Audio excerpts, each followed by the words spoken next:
What's up, guys? So sometimes on YouTube I like to watch these like panel videos, debate videos.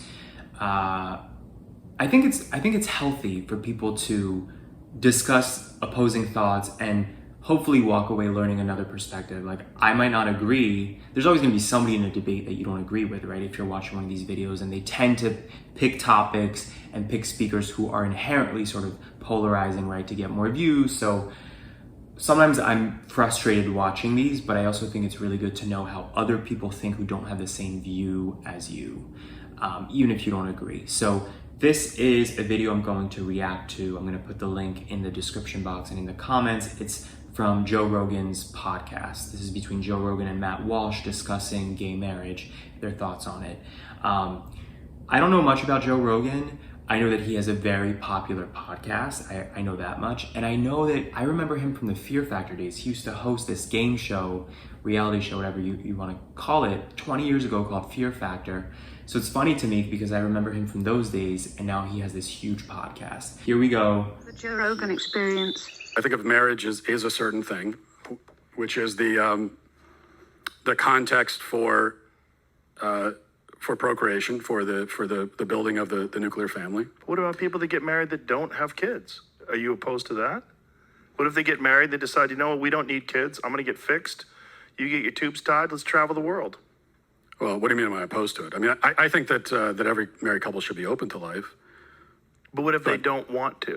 Are you opposed to them being married? If marriage is only for procreation and to bond a family together, what about people that are deeply in love that never want to have children?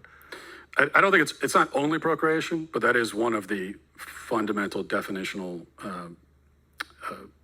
aspects of it. Of course, there's more to marriage just than that.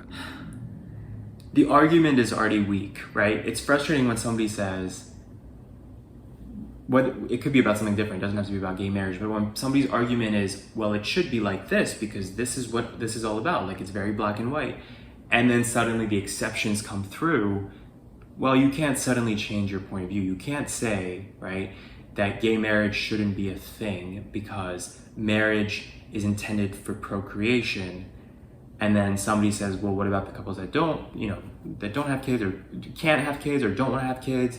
And then he says, oh, well, it's not just about having kids. Your argument is automatically done, right? You can't restrict people's rights because of a foundational concept and then point out that it's not just about that foundational concept. And what about people that are infertile? They fall in love and they realize that they can't have babies. They don't really necessarily want to adopt. Is that okay for them to be married? Because then by definition, marriage falls into a completely different thing, because then it's a bond of love. It's a union of love. Sure. I mean, that doesn't change the nature of marriage, though. It's a little bit like I say that, what's the definition of a woman? Well, a woman is someone who by her nature can conceive children in her womb and bear children.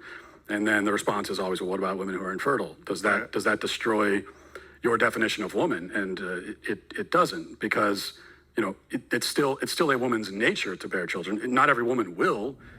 I'm not a woman, but I feel like if I were a woman, it would bother me to hear that a man's definition of a woman is, in his own words, somebody who can bear children, somebody who carries children in the womb. Like, yes, of course, biologically, women bear children, but there's something super like clinical about that definition, or I don't know, it makes it sound like women are this like incubator to hold children. I mean, I understand his point. I guess if somebody asked me what is the fundamental definition of a woman versus a man in very simple terms, I would say the genitalia is the difference. If you're born with female genitalia, you're a woman. If you're born with male genitalia, you're born a man. But this definition of a woman is someone who can carry a child and conceive through the womb. It just sounds very, I don't know, it sounds like a woman's existence revolves around carrying the human race. Again, on a scientific biological level, yes, there's truth to that we're talking about genitalia, these are reproductive organs, but I don't know, it weirds me out when people speak like this. It just seems very simplistic and like primitive to to reduce people to their biological purpose. Like, that had relevance, I don't know, 10,000 years ago, 20,000 years ago, or caveman days 100,000 years ago, when the survival of the species was essential. But like, if anything, we're completely overpopulating the planet. I never understand this perspective of like, we have to bear children and multiply. And that's a very biblical concept, but that's also because the Bible is thousands of years old. Like, scriptures are thousands of years old. It's a whole different reality.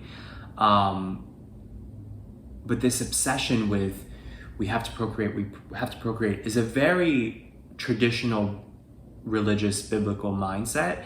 And I always feel like these people are like living in a whole different reality than like actual reality. But then why are you opposed to two gay people doing that? Well, because again, it's not about choice. It's about what this institution, marriage is an institution, and what is it, and what purpose does it serve? And I do not agree with tearing down or changing this definition, especially because the people who have changed the definition haven't come up with a new one. So there's so many like nuances here. So first off, if somebody's argument is that procreation is the main goal of marriage, like that's what this institution is all about, we now live in an era where gay people can have children. So if procreation really is your ultimate goal, if you want to further the human race, and that's your biggest concern, if anything, wouldn't you want gay people to be able to get married to make gay relationships more traditional, more sort of structured? Because then a gay couple, if they get married, the next natural step would be to have kids. And the thing is, when gay people have kids, it's very intentional, right? Gay people need to make the effort in order to have children. They have to adopt and invest a lot of money, or IVF, get a surrogate. Like, it's a whole process that is very intention-based. So if anything, I would think, if it's ultimately about procreation, wouldn't you actually want gay people to get married? Because those children are, there's more of a structure to those children coming into the world, or coming into that family unit. There's so many straight people, married straight people, who have children by accident, unintentionally, unwanted children, yet they are married. So there's like so many holes in this logic. In addition, why do two gay people getting married, why does that have to be a change to the definition? If their goal is still to have children, and we can agree, at least according to his definition, that it's about having children at the end of the day. To me, all of this just points out a very simple, logical conclusion, which is that these are people who just don't like gay people. Like, they have an issue with what it means to be gay because of how traditional and biblically rooted their views are. So there's all these logical fallacies because it's not actually logical, their point of view. They're pretending it's logical to make themselves feel better, I think, and also to present that to the world that, look, I'm a very logical person. This is a logical thing. It's not that I don't like gay people, but at the root of it is really just they see gay people as other and not worthy of, in this case, continuing the human race. But the advocates for traditional marriage put themselves at a disadvantage by especially in the churches, like allowing this rampant divorce to occur. And then you've already sort of given up on some, marriage is supposed to be monogamous and permanent, as well as procreative. Well, you've given up monogamy and permanence. And so now it's not, that's two of the three legs gone. And so now this assault was waged on the procreative part of it. And it was difficult to withstand it because the institution had already been weakened. So I agree with you there. But my answer to that is to try to reinforce what marriage is, not to just give up on it. Assault is a really strong word to describe somebody's failure in their marriage. People like this are very scary to me. I don't know what you guys think, but people who are this, it's not even, traditional is not even the right word. It's like, it's a very limited view of the human experience, a very limiting lens. And what he just said about, the divorce rate is way too high. People shouldn't get divorced. Of course, people don't get married to get divorced. Like I'm pretty sure the vast majority of people, when they're getting married, they divorce isn't in their minds, right? People get married thinking it will be forever. Now, of course, there are exceptions. There's always exceptions of people who are getting married for the wrong reasons or manipulative reasons, or they're just doing it to impress their parents or whatever.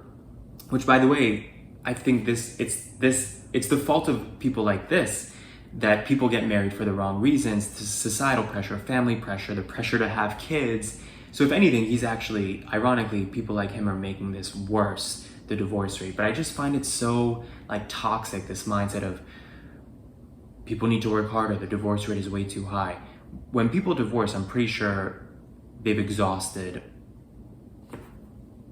the other, like the options in order to stay together. This strikes me as like one of those guys who, maybe 50 years ago would say to a woman who's like being beaten, physically abused in her marriage, like, listen, you took these vows, like, can't you make it work? Like, it just gives me that energy. It just feels very toxic. You know what it is? Toxic masculinity is what I sense from this conversation and from his point of view. It's very much, his mindset is very much rooted in a straight man's mindset of how the world should look. Women exist to carry children, and they feel that because it's their view, it should be everybody's view. So you guys can watch the rest of it if you're curious. It really is the same thing over and over. Joe Rogan points out some really fair, nuanced questions to kind of expand the perspective of this guy, and this Matt Walsh character just keeps repeating the same thing over and over, which is not productive, but also I think it's very indicative that people like this, to me, just seem intellectually limited. Like there's a wall and they're unable to leap beyond that wall. And I find this oftentimes with people who think like this. Like Ben Shapiro is another great example, where it's like they're smart in a, how do I say, in like a technical way. Like they're articulate, they're great speakers, but it's almost like they lack emotional nuance. Like there's very low emotional intelligence, very low ability to look at the gray area, and everything for them is categorized like, well, it must be this way, black, white, almost like data entry in an Excel spreadsheet. Like everything has a spot, everything has to make sense. And Joe Rogan, I think, does a great job in this video of pointing out, actually, there's a lot of gray area here, or there's a lot of other elements that you haven't addressed. And this Matt Walsh guy predictably just keeps saying the same thing over and over. What do you guys think about this? I want to know what you guys think in the comments.